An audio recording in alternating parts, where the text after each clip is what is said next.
Investors are not only focusing on corporate earnings, as you'd imagine, but also on when the economy will reopen. It is the multi-trillion-dollar question. And Steve Liesman joins us, hopefully with some answers from the results from CNBC's Rapid Update. Steve.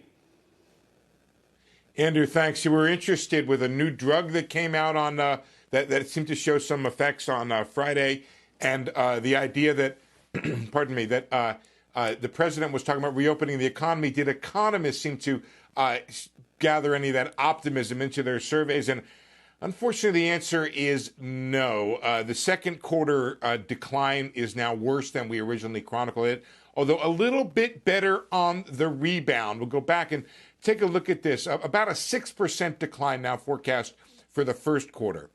34% is now the average of our 11 forecasters for the second quarter, followed by a 15% and a 13% Q3 and Q4 rebound. Not too bad, but if you put it all together, the average for 2020 is still for a 4% decline. So we don't get back in those two quarters right there in the second half what we lost in the first half. I'll give you some of the individual forecasts out there.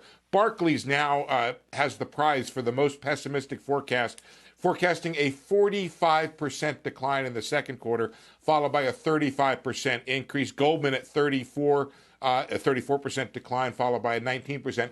These are quarter-on-quarter annualized, so it is both the rebound and the decline are amplified by making these annualized. Citi right in the middle there, 28% decline, followed by a 23% increase.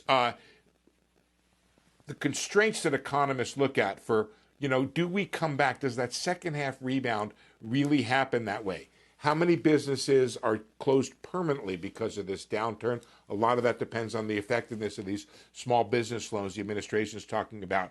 How much retail gets shuttered permanently? There was a trend already of closing retail stores. Do they come back, or does this accelerate the trend of closure? Oil production is going to be a big deal. It was the marginal producer, the marginal capital investment dollar in the U.S. economy before the shutdown. And then will government stimulus follow relief? It's well to think about what's happening now as simply relief, but not actual stimulus to get the economy going. J.P. Morgan writes over the weekend, even once areas reopen, the amount of economic activity will depend in part on people's willingness to go out and work and spend money. Our forecast still anticipates that restrictions on activity will remain in place throughout April and May for most of the country, and that activity won't start to pick up at the national level until June. June would be great if we could get it back by then. That would be in time for a third quarter rebound. And just a quick word, guys, why do we follow this? The economists themselves say there's a lot of doubt in this. What we're doing is following the trend. Is the idea of the downturn getting worse or getting better, and is the rebound getting stronger? Unfortunately, that is the case. A stronger, deeper decline followed by a somewhat stronger rebound, but not enough to make up, Becky, for what we're going to lose here.